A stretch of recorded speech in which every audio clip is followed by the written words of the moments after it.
Not yet, we're waiting for you. So we should be coming here and There you go, Darren. wait a minute. Our turn.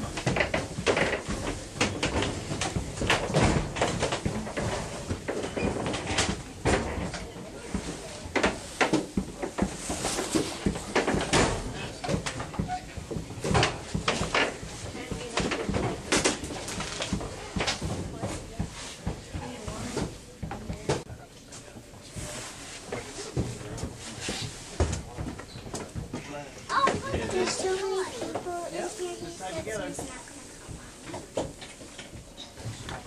I need to tell me what this area is for. Oh.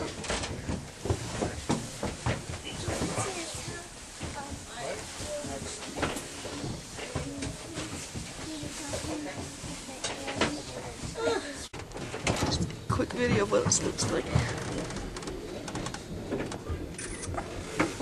So basically what happens is when that pack tray cover comes off, it starts pulling that parachute out, and at the same time, that bottom of that static line hooked to the top of the parachute is hooked in with a cord, and it basically pulls that cord apart. And that's what starts the whole deployment system of the parachute.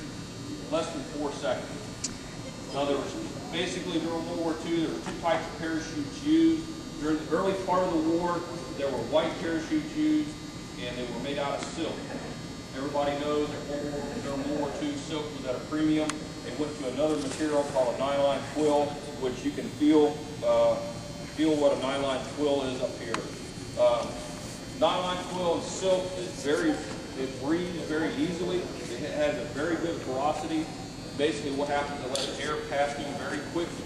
The descent rate on a World War II parachute, on a camouflage parachute, similar to the one I have on the table, was anywhere from 18 to 22 feet per second, depending on how much you weigh and how much gear you were carrying. A silk parachute was 20 to 25 feet per second.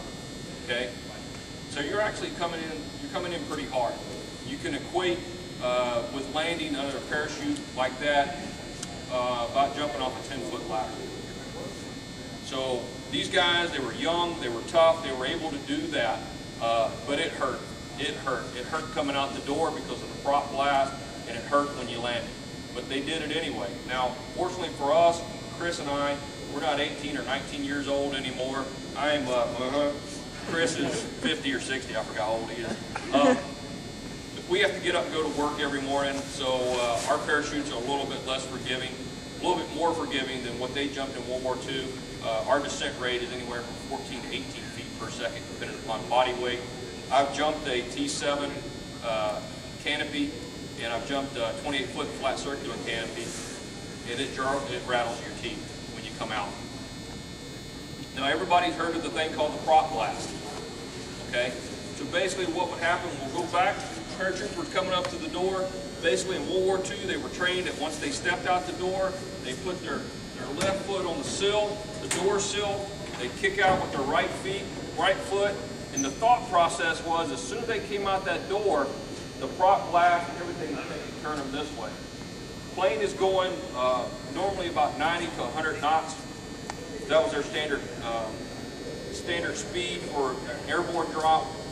You read stories of of D-Day, where they actually went a lot faster as they're coming out the door. So you're taking anywhere from 90 to 100 knots of wind, going forward speed, and you got that big propeller and that prop blast that's being chewed up. And as you step out to about that far out of the door, the wind's got you. Then you have, this is neat, everybody thinks this is fun, but it's not. You've got a lot of dirty air, is what they call it, spilling over the wing, so it's creating vortices and it's rolling, and it catches you right about when you get here. So you can have a lot of things happen in a very short period of time if you're not prepared. Now, fortunately for us, we don't come out the door that way. We actually view tapes. We have a camera set outside the door, and we look at our exits when we come out. For us, when we come out with our left foot, bring your right foot together, and you get in a 90-degree body position.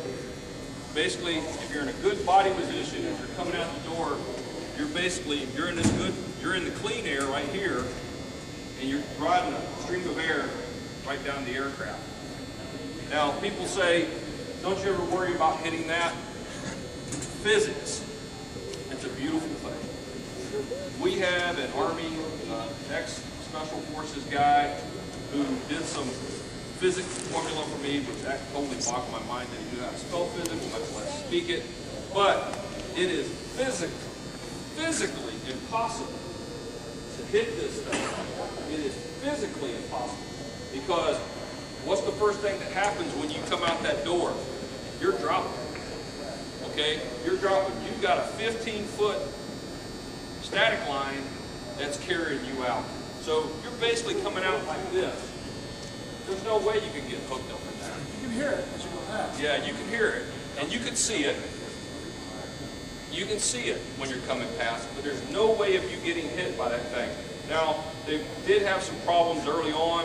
After the war, when they went to another type of parachute and another type of deployment system, guys in World War II were smart. There's a reason why they had a 15-foot static line. But they did have some problems later on when there was shorter or longer static lines where guys would actually get caught up down in the wheel down here or up in the rudder assembly. And they did have a guy killed during the film of A Band of Brothers where his parachute got hung up in the tail. Okay? So it is a dangerous business, but we like doing it because we like talking to the veterans. We like coming out here and talking to y'all.